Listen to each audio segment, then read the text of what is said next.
It's the week ending Friday the 10th of May, and this is The Week Unwrapped. In the past 7 days, we've seen Labour trouncing the Conservatives in the local and mayoral elections and a defection across the House, President Biden warning Israel that the US may stop supplying them some weapons, and an escalating rap beef between Drake and Kendrick Lamar. You can read all you need to know about everything that matters in The Week magazine, but we're here to bring you some stories that passed under the radar this week. Big news not making headlines right now, but with repercussions for all our lives. I'm Olly Mann, and let's unwrap the week.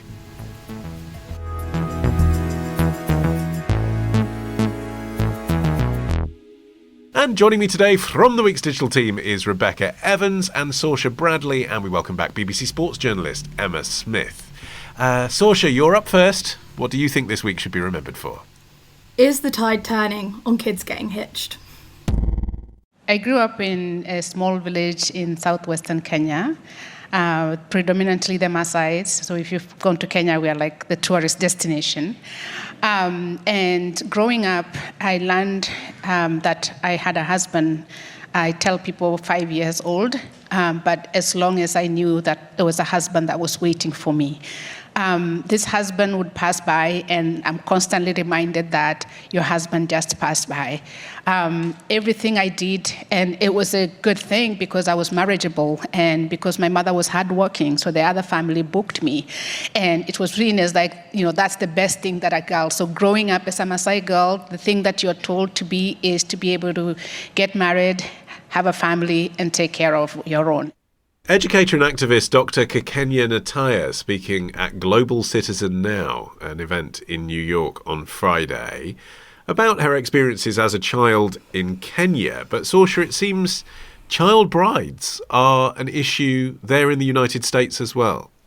Yes, and New Hampshire could become the latest US state to ban child marriage after its House of Representatives passed a bill on Thursday that would raise the minimum age for marriage to 18. And this week, the bill has been sent to the desk of Governor Chris Sununu to be either signed into law or vetoed. But the consensus is that it will probably be signed into law. So in the US, although the majority of states do have legislation related to child marriage, most of this legislation includes exceptions with parental or judicial consent, or have a minimum marrying age that is actually younger than 18. Okay, so I was going to ask about that because obviously in the clip we just played, she's talking about, as a Maasai being told at age 5, this is going to be your husband. We're not talking about that situation in the United States, are we? Well, in fact, in a few states, including California, there is, which has actually come as a surprise to me, there's no minimum age for marriage. So theoretically, children can get married at any age, of course. But there is an age of sexual consent. Yeah, and this is sort of where the sort of activists say that these laws make no sense because, in the States you can't drink before 21, you can't drive a car, between 15 and 18 in the States. And yet, in many states, with parental or judicial consent, you can get married.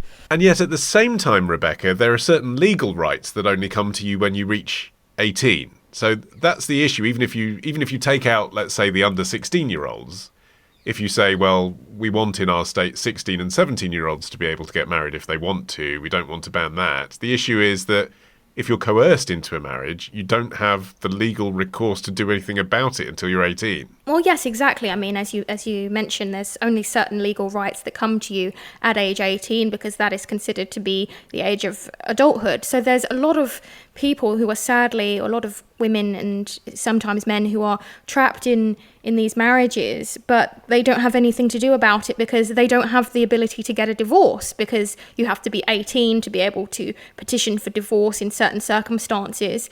So it is effectively children trapped in a marriage with nothing that they can do about it, and a community that kind of keeps them trapped within this institution. And often, people are married to their abusers, which is really, really sad and obviously very damaging to a person in the long term. And you mentioned sometimes it's boys that are trapped in this scenario, Rebekah, but it's overwhelmingly women, isn't it, statistically?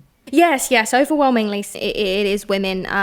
More women are at risk of this type of thing just due to issues like misogyny, for example. But there are boys who are at risk, especially young boys who have learning difficulties and can't consent to marriage, or even those who identify as LGBTQ.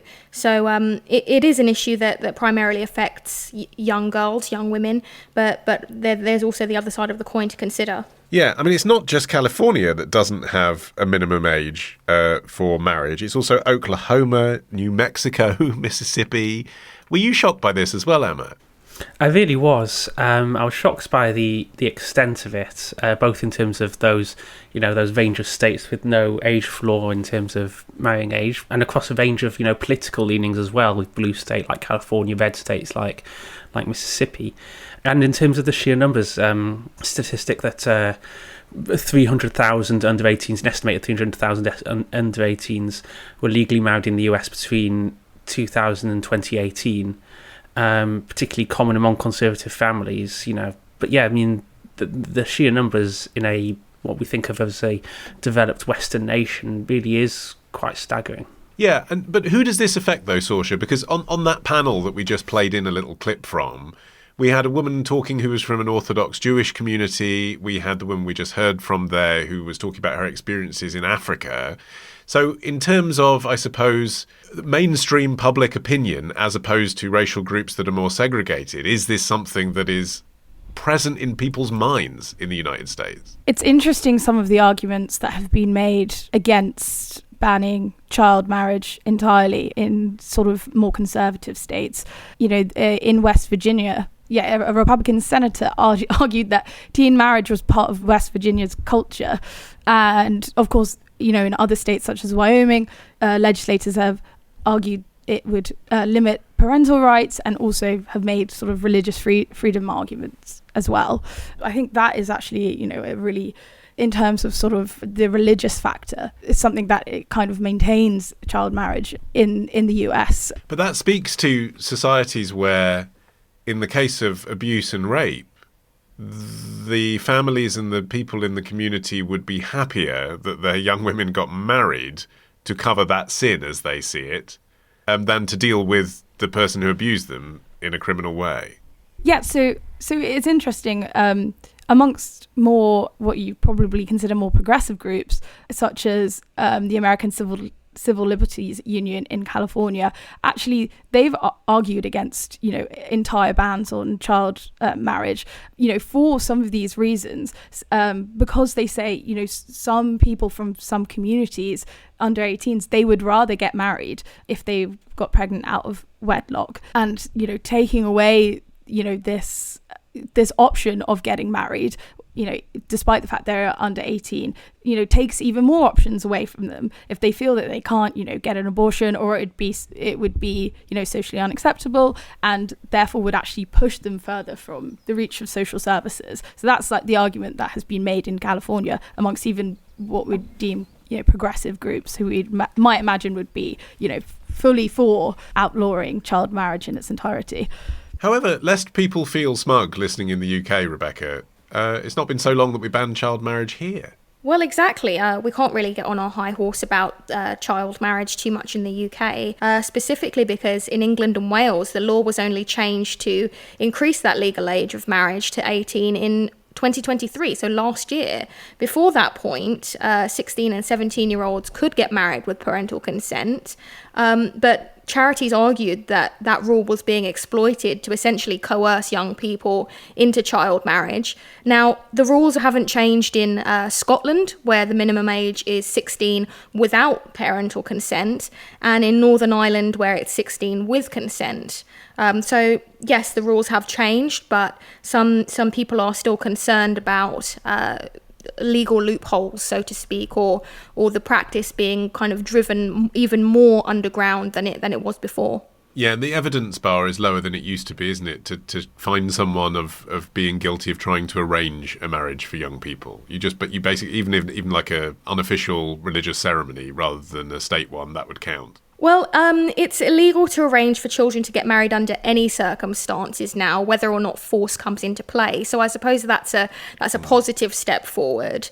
But unfortunately, some girls in the UK are even being sent abroad to arrange these forced marriages. So they're still at risk in that respect. I suppose maybe there's an argument, Emma, that there should be a case-by-case thing. I mean, obviously campaigners say under no circumstances should children ever be getting married. But as we've discussed, the age of consent is lower than the legal age of citizenship. So if they are old enough to be having sexual intercourse with each other consensually, then it does seem odd to say that under no circumstances could two 16-year-olds or two 17-year-olds who have made a decision go off and marry each other, particularly if they're religious and they don't want to have children outside of wedlock. Yeah, and I mean, it was fascinating sort of like reading the arguments against the ban in New Hampshire. It should be said that the ban in New Hampshire only passed the House, the State House, by 192 votes to 174. So obviously a chunky majority, but still 174 voted against it. And the arguments for those against it were interesting. They ranged from allowing greater familial support. Also, Representative Tony Lecas said that he married at 16 and did not need any outside input. It was just fascinating reading, because obviously it seems obvious for someone like me who's come in sort of like not knowing much about this until researching for this week, that child marriage should be banned. But the arguments against the ban are interesting, even if they seem quite alien. It should be said that for the majority of people being put into child marriages has had very negative consequences in the US. Women who marry under 18 are 50% more likely to drop out of high school and 31% more likely to live in poverty. So there is an element to which, child marriage is a legally mandated trap, and it does negatively affect, I think it's fair to say, the vast majority of those who are forced into it. I suppose the resistance as well, Sorcha, particularly in the USA, might come from people saying, well, fine, we can process that all ourselves as a community. We don't need the government to step in and tell us what's right and what's wrong. Yeah, I suppose there is sort of like a culture of opposing big government coming in and telling people what to do and how to live their lives. And that is perhaps why it has been far more difficult, I think, than activists expected to sort of push through these laws in the US. But I think when people say, well, we can't have a full ban because it will push children further away from social services, or because of religious considerations, I still think that's all well and good, but then address the root cause. That I don't think we can come up with excuses to say state that it's simply impossible to entirely ban child marriage. I think as a society, in general, in the West, we agree that people under 18 probably shouldn't be getting married, and they definitely shouldn't be getting married under 16. And I think there is, I would say there is a broad consensus on that, and therefore, these laws need to be pushed through. I think not, sort of at a higher level. I guess as well, Rebekah, maybe in this social media age, there is an appetite and a vehicle for particularly women, survivors, I suppose is the word I'm looking for, from these communities to come out and say what happened to them in a way that there wasn't before. Their voice would have been marginalised. No one would have heard those stories.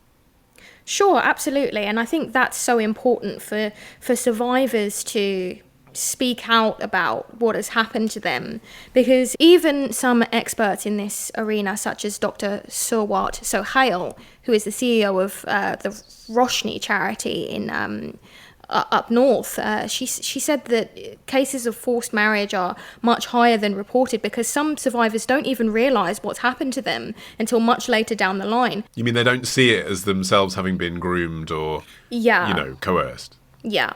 Exactly. And I think this is where social media could be potentially useful, in the sense that people who are perhaps in these situations might be able to see the experiences and hear the experiences of someone who has gone through a similar situation, and it might kind of give them the courage or even help them to realise what's going on and make those changes and potentially escape from what is a dangerous situation. So I think 100% it could be very useful, and hopefully that will go some way towards helping young girls who are trapped in these situations. And yet, although we are seeing some traction, Emma, as demonstrated by the fact, we found a reason to talk about this story this week, something has happened, a state has changed its mind, you wouldn't really say there's an enormous amount of momentum behind this, would you? It doesn't feel like necessarily this will be the week that child marriage in the United States was changed. You could easily imagine in 10 years' time in California there's still no legal minimum to get married. Yeah, because I think that there is an issue which we sort of touched on, you referenced at the very start of us talking about this, that in the US and the UK and other Western countries, we kind of have this exceptionalist view that, this is the kind of thing that you'd see in poorer countries. In other countries, you wouldn't find it in a civilized country like ours. But yet, the statistics are there. And, in California, like say, 4 US states, there is no age floor. In Hawaii and Kansas, so one Democratic, one traditionally Republican state, child marriage is legal from age 15 onwards, so very much still children in every other legal sense.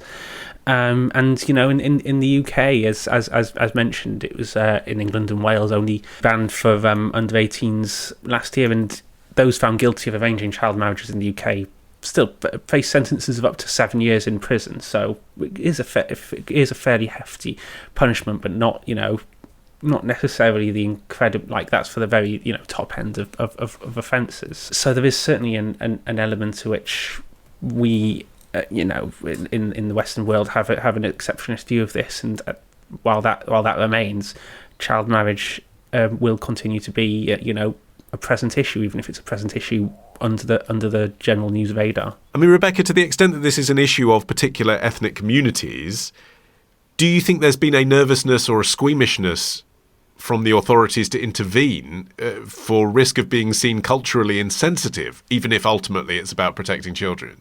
Sure. I mean, some critics have suggested that authorities have been slow to intervene on this matter because they see it as a cultural issue and something that should be kept within communities. So I can see why that might cause some reticence, some slowness as to how to intervene. But ultimately, yes, what has to override everything is the safety and the protection of children in these situations. Well, does it have to? I mean, finally, Sorcha, this is your story of the week. Do you think this is the moment? It's the same question I put to Emma, but do you think this is the moment that things change?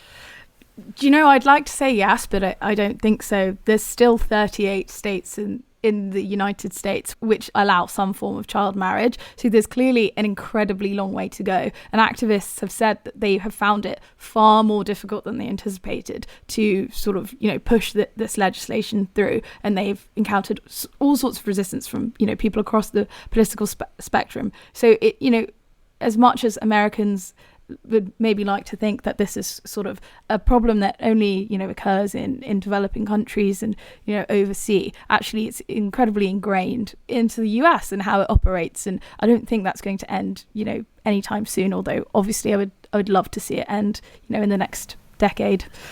Yeah, I mean, to the extent they think about it at all. It was news to me as well, so thank you for bringing it to us. Okay, Rebekah, you're up next after this.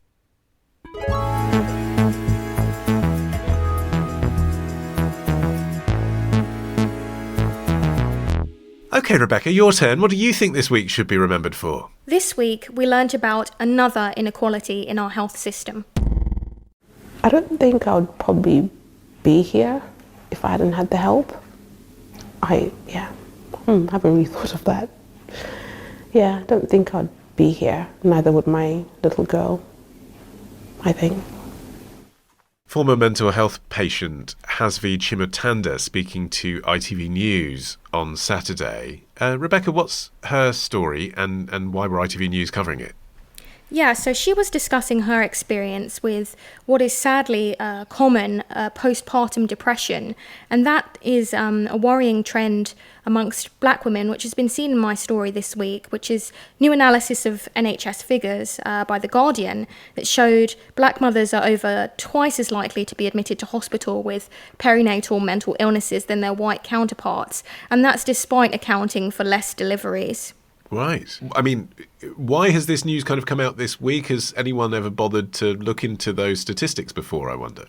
Well, I think it's interesting, this particular issue about black maternal mental health, because the issue of black maternal health generally has been one which has been festering in the health system for a very, very long time.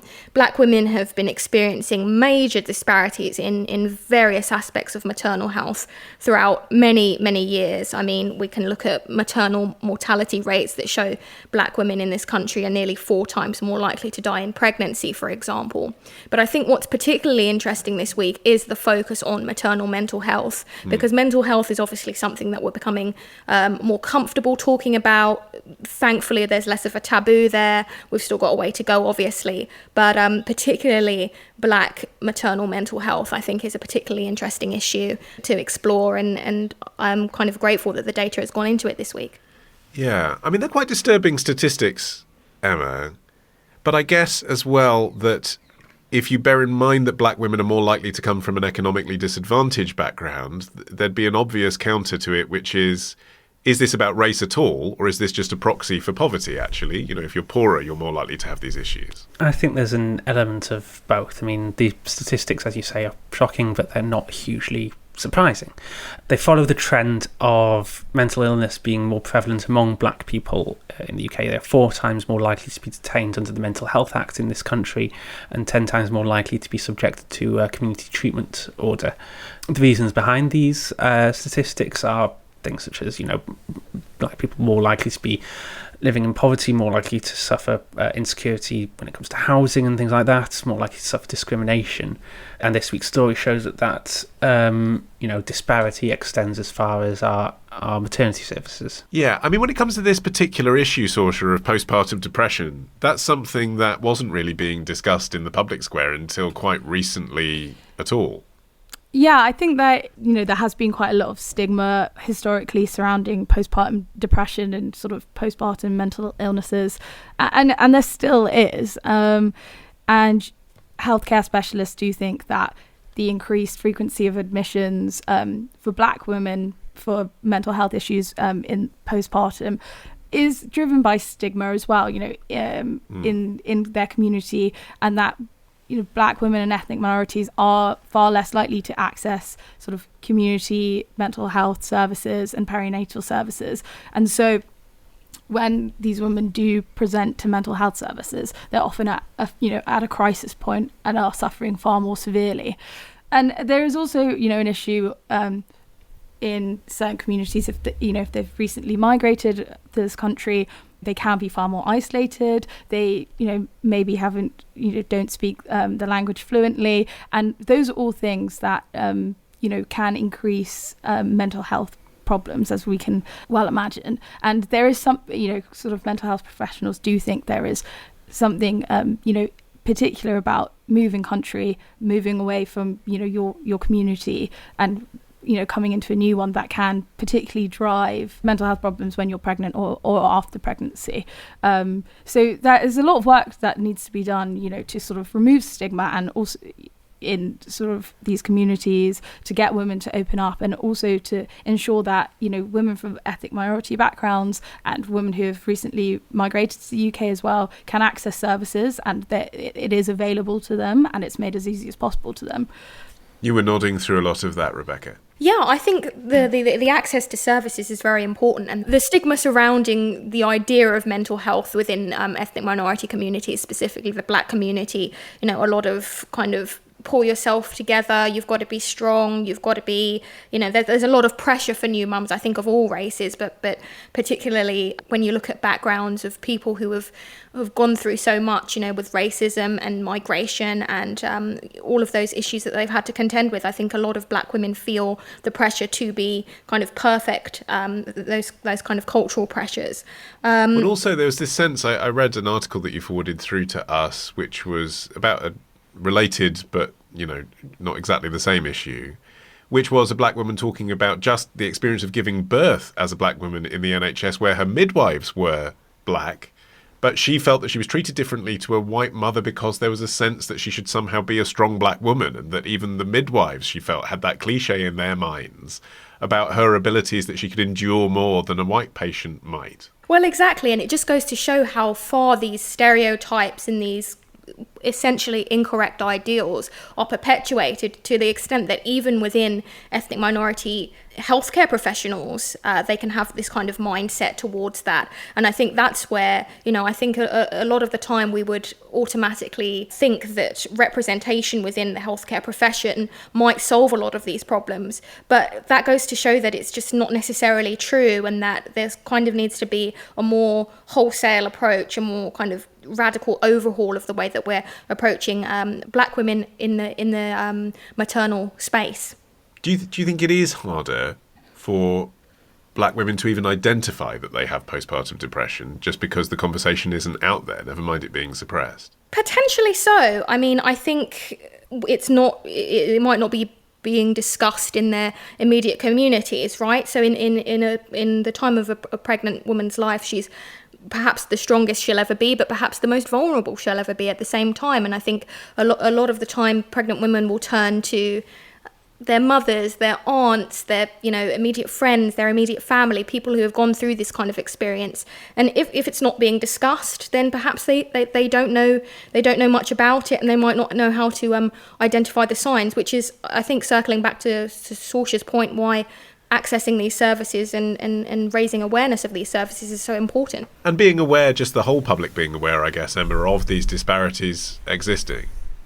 Absolutely. I mean, it's, again, sort of one of those things, similar to the conversation we were having just before about child marriage, that there is this, this underlying issue, this underlying inequality, this issue that's going on sort of in the background that we, when it comes to the foreground, we are shocked by. And it goes as far as the issue of, like, in the UK, black women are 4 times more likely to die in childbirth than white women. Asian women are twice as likely to die within a year of giving birth.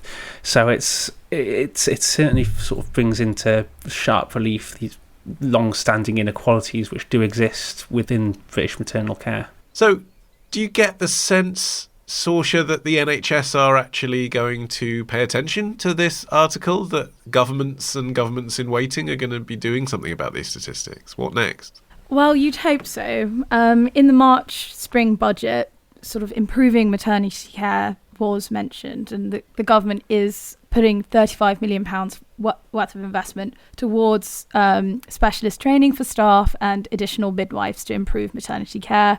They're also putting £9 million towards to preventing avoidable brain injuries in childbirth, and they said they really want to focus on listening to women's voices and experiences, and that will be prioritised while they're allocating the funding to care. So, hopefully that includes black women and ethnic minorities. They clearly particularly need to be listened to, in terms of, maternal death rates. And in the NHS People Plan in 2021, they said that there is strong evidence that when the NHS workforce is representative of the community that it serves, patient care and overall patient experience is more personalised and improves. I find it interesting that actually another report found that the NHS is the most diverse it's ever been. Which is extremely positive, but it's still lacking in its upper leadership, having those diverse voices from ethnic minority backgrounds and other backgrounds. And I do think that's something, another step that can be taken to improve healthcare across the board, that we need decision makers as well who are from ethnic minority backgrounds, working class backgrounds, more women. More diversity will improve outcomes for NHS patients. Yeah, and you mentioned earlier, Rebekah, a kind of gratitude to The Guardian for having done this particular piece of work. Why is that? Why personally for you do you feel kind of empowered by this? Well, as a woman of black heritage myself, I also have black cousins, nieces, extended family members, and even me, I could even go on to have a baby in the future. So it's particularly chilling to see the kind of experiences that black women and women of black heritage are experiencing within the healthcare system. I think that this shines a light on an important issue, and if we improve maternal healthcare for black women, maternal healthcare for everyone will also be improved as a result. So I think that's why this story is so important this week. Yeah, we see this a lot, don't we, Emma? Sometimes it's just a case of just having the information, having the statistics, and also in medicine, like having the models. Like we've talked about this before, but so often, literally the research has been conducted on white men. And so there's nothing for women at all, never mind women of Afro-Caribbean heritage. Yeah, absolutely. I mean, there are obviously the NHS does many fantastic things, and as Sorcha says, there are sort of things that are being done to try and correct this. But there is definitely, reports like this do highlight that there continue to exist prejudices within the health service. I mean, there was a survey in October last year which said that 87% of black people in the UK feel they have got unfair treatment on the NHS. I mean, 87% that is a sizable majority. Reports like this is an example of what good journalism should be, which is to highlight something that has always been there, but sort of like needs to be addressed, and hopefully it will be. Okay, Emma, you're up next after this.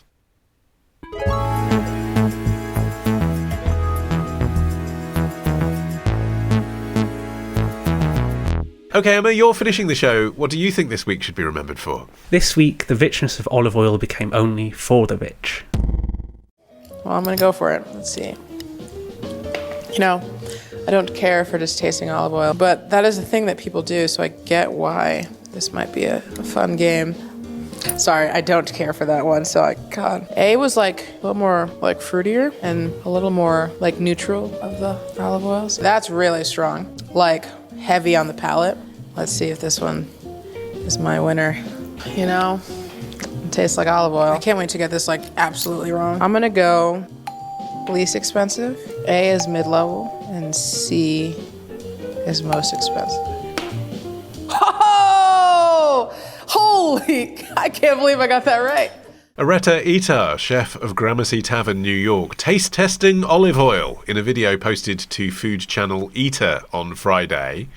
Olive oil, Emma, what's the story you're bringing us this week? Yes, so data this week from the International Olive Council, which is, the only IOC I care about, International Olympic Committee, no interest, International Olive Council. It's the story this week, which is that data from them has said that the price of extra virgin olive oil could top £16 a litre this year due to continued struggles for the industry amid another year of underwhelming harvest in the olive industry. Yes, another year are the crucial words in that sentence, aren't they? Because eagle-eared listeners will recall we have discussed this issue on the podcast before, but it was a year ago. And Leaf, I think it was, brought us the story of olive oil going up in price, but it's getting worse. A year later, it's not getting any better. Yes, so almost exactly a year ago, 5th of May 2023, Leaf, as you mentioned, Ollie, brought the story that the olive oil industry was in crisis. That was primarily because of a bacteria, Xylella fastidiosa, had killed 21 million olive trees since it arrived in southern Italy a decade ago, and it came to a head last year. We regret to say that the olive industry has not recovered in the year since. In fact, in this year, it is expected that just under 2.3 million tonnes of olives are expected to be produced, which is down from the 2.5 million produced last year and way down on the 3.4 million tonnes produced in 2022. Okay, so Sorcha, that matters if you are an olive farmer. And, it might be annoying for us when we're trying to, make a nice salad. But does it really matter? I mean, we can use other oils. I think it matters in terms of, obviously it matters to us as consumers, but also in terms of sort of what's being lost in our cultural history in Europe. I think, olive oil production and olive production is such a huge part of Italy and Greece's culture, and Spain too. And potentially that's being entirely lost. And I think it's sort of exemplifies the other things that we are losing to climate change. It's not about, immediate physical danger, but we also get these cultural losses too. Like, this has been a way of life in Greece, Italy, Spain for thousands of years. There are generations of, olive oil producers and ancient olive trees, which are, hundreds of years old.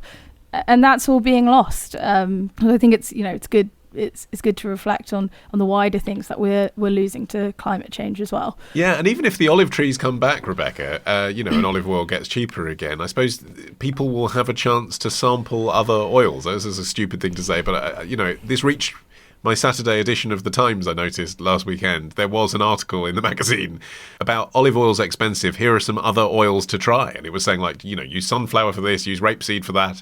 And I suppose there's an issue that once people have tried other oils where they used to always use olive, they may not go back. So you do lose that sense of, people passing on recipes, etc. Yeah, confession, they've already got me. It's just too expensive. I mean, I can't go into... I went into my local supermarket not based on this story, but, I looked around and 1 litre of olive oil, own brand, is £7.80. Yeah. It's shocking. It lasts, though. It's not like you're buying, orange juice. That might last 6 months. Sure, a little does go a long way, but, I can't help but be convinced by the alternatives, vegetable oil, sunflower oil. If it's that much cheaper, why wouldn't I buy it? Sure, there is a taste of olive oil, but it's not one that I'm willing to pursue for that price. So yes, I can see why people might be inclined to try out the alternatives. What rings in my head is my secondary school Italian teacher always said, if you're going to buy olive oil, you've got to buy it in a dark bottle, otherwise there's no point in doing it. So olive oil purists like that might stick to their guns and continue to buy olive oil, but at this price I certainly won't be. Yeah, I suppose as well it just becomes something, Emma, that only the really rich can afford, the good stuff. Rebekah's there talking about the own brand, but there was an appetite in the middle class, wasn't there? Fueled by Jamie Oliver and the like in the last 10 years, to try the more artisan stuff, to try the stuff that was in small batches, or to even bring it back with you from holidays in Italy and Greece. But if that's coming in at £50 a bottle, no one's going to be doing that. Only people that have loads of money are going to be doing that. Yeah, exactly. Olive oil it's supposed to be one of the staples of the cupboard. Everyone has a bottle of olive oil in the cupboard for cooking or whatever, but it's becoming so prohibitively expensive. Premium olive oil brands are already retailing at around £18 a litre, and recognisable brands like Napolina is averaging at £15 a litre. Filippo Berio, it's £13 a litre in the UK, and as Rebekah mentioned, it's extending even to the cheapest brands. Last week the grocer did a survey and reported that the average price of own brand olive oil is now £7.38 a litre, which has got to the stage where it is prohibitively expensive, at the best of times, but in a cost of living crisis, the pinch is really being felt. I guess, though, it does remind us, Sorcha, that olives are fruits, that they grow on trees, and it's not just a brand. It's not just a product that you buy that's always the same. There will be ups and downs in the harvest. In a way, that's quite nice to be reminded of that. Yeah, and I think as human beings we can be quite flexible with sort of what is available. In Italy, you would think Italians would never turn away from olive oil, but actually a recent survey found that 45% of Italians were using different oils. They were using seed oils instead of olive oils, because the olive harvest has been devastating in Italy and has been for a number of years. So yeah, I think we are very flexible with what we eat, and we do recognise that there are ebbs and flows with these things. But I think the problem really is that high olive oil production is probably not going to come back. In Spain, they've been suffering from drought and heat waves, and that is likely to continue in the Mediterranean basin. So in the Mediterranean basin, studies suggest temperatures could increase by up to 7 degrees over the next 80 years, and regional temperatures are climbing. That reduces rainfall levels, which makes it harder for olive trees to flower and bear fruit. So actually the future we're looking at is that the level of olive oil production that we used to probably isn't going to return, and so we're kind of looking at a more permanent change to our diets and how we eat in Europe, and in particularly in Europe, but also in the rest of the world. So if consumers adapt, that's one thing, Rebekah, but what about the industry? How are they iterating for this scenario? Yeah, it's hard, but I think the industry is trying to be resilient and tackle the kind of root cause as much as they possibly can. Obviously, we can't control climate change, but we can perhaps do some things to mitigate its effects. So Miguel Angel Guzman, who is the chief sales officer at Diolio, which is the world's largest bottler of olive oil, said that the sector must take the reins and be a bit more transformative in its processes. But what I found interesting is that in Spain, where, as Sorcha mentioned, olive oil is essentially part of the culture, in the Andalusia region, even lawmakers are getting involved in this now to support the industry. They want to modernise the irrigation infrastructure to help with olive trees and growing olives to turn into olive oil.